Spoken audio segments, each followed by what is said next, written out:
안녕하세요. 엄마의 세컨드 라이프를 준비하는 엄세라입니다. 저는 3살, 4살 연년생 형제를 키우고 있는 직장인 워킹맘입니다. 오늘은 이 4인 영유아 가족의 생활비와 수입에 대해서 한번 얘기해 볼까 합니다.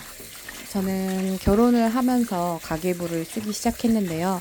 돈이 어디에 쓰이는지, 얼마나 모이는지를 기록하고 싶어서 쓰게 됐는데 요즘은 굉장히 재미있는 것 같아요. 저희 가계부를 살펴보자면 남편은 기본급에 수당이 더해지는 개념이다 보니까 매월 받는 급여가 고정으로 정해져 있는 게 아니고 약간의 변동이 있어서 약 270만 원 정도를 저에게 생활비로 보내주고 있습니다. 저는 현재 육아기 단축근로로 월급의 4분의 3만 급여로 받고 있고 나머지는 정부의 고용보험으로 이제 충당을 해서 받고 있는데 약 그 두 개를 합치면 약 250만 원 정도 되는 것 같아요. 그래서 어찌됐든 저희의 월 고정 수입은 약 520만 원 정도 되는 상태이고 여기에 부수입으로 뭐 월세를 받는 게 있고 그다음에 제가 뭐 부수입으로 이것저것 블로그나 기자단 이런 거를 통해서 기타 소득으로 한 600만 원에서 650만 원 정도 벌고 있는 것 같습니다. 그 생활비 중에서 가장 많이 들어가는 비용이 아무래도 저희는 식비와 주거비인 것 같은데요. 주거는 서울에 살고 있는데 현재 반전세 형태로 살고 있어요. 사실 원래는 서울에 자가가 있기는 해요. 팔아버리고 싶은 자가예요.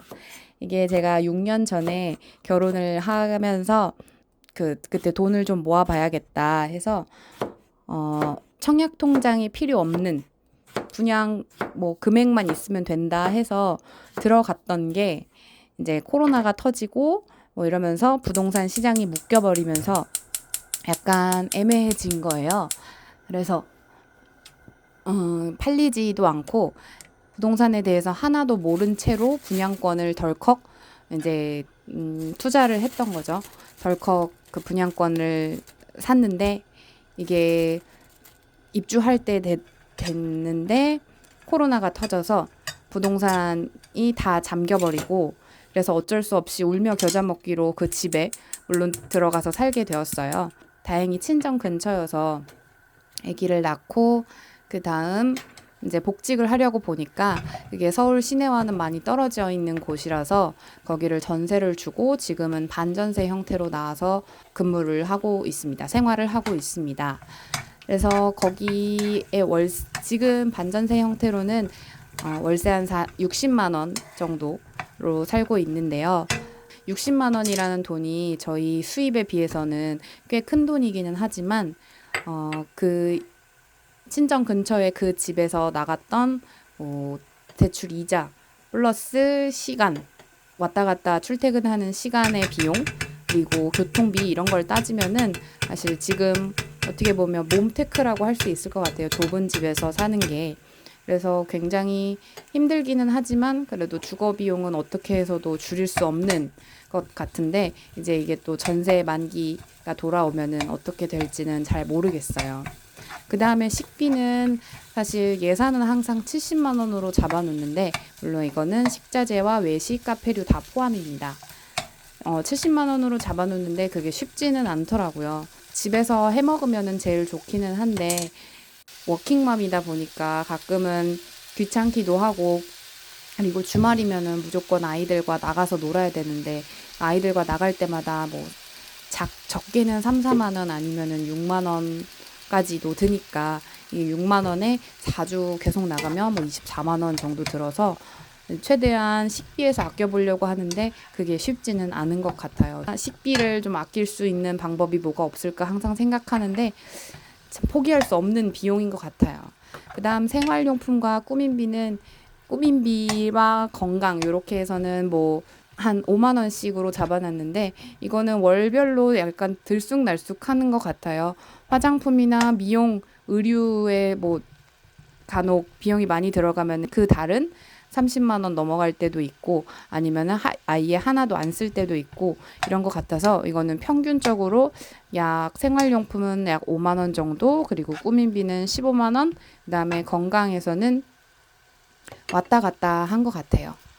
지금 말씀을 안 드렸던 게 남편이 270만 원을 주고 있다고 했는데 본인 월급에서 그 저희 대출 이자와 관리비와 전기세 이런 거를 남편이 내고 있어요. 그래서 어느 정도 들어가느냐 들어보면 관리비는 약 12만 원 정도 나오는 것 같고 도시가스는 겨울에는 13만 원, 4만 원 정도 그리고 여름에는 2만 원 정도 나오는 것 같습니다.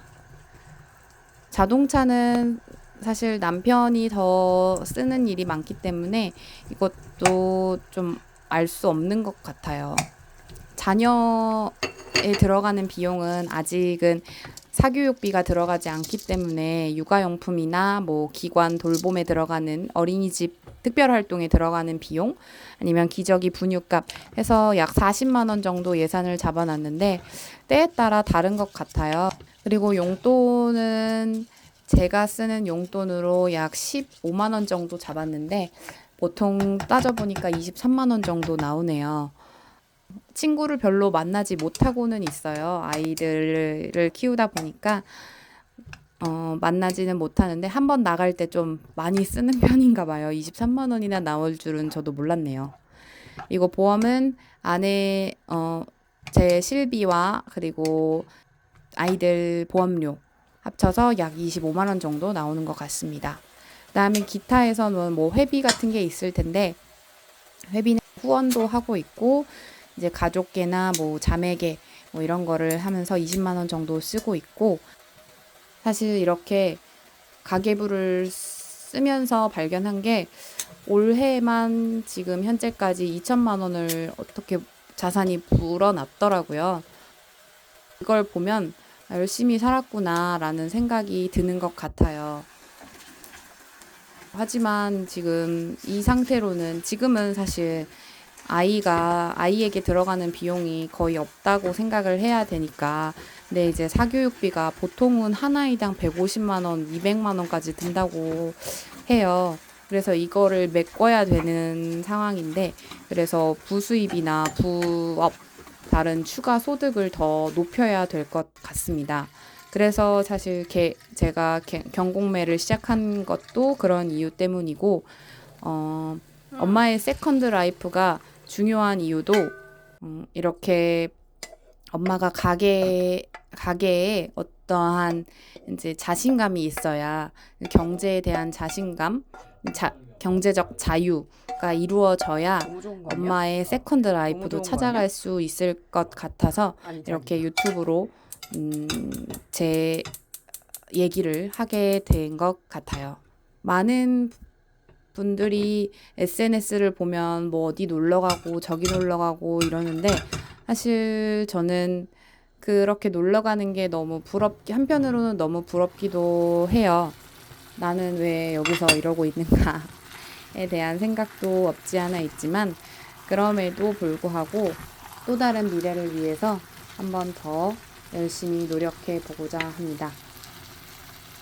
오늘의 영상이 재미있었다면, 도움이 되었다면 좋아요와 알림 설정, 구독 부탁드립니다. 감사합니다.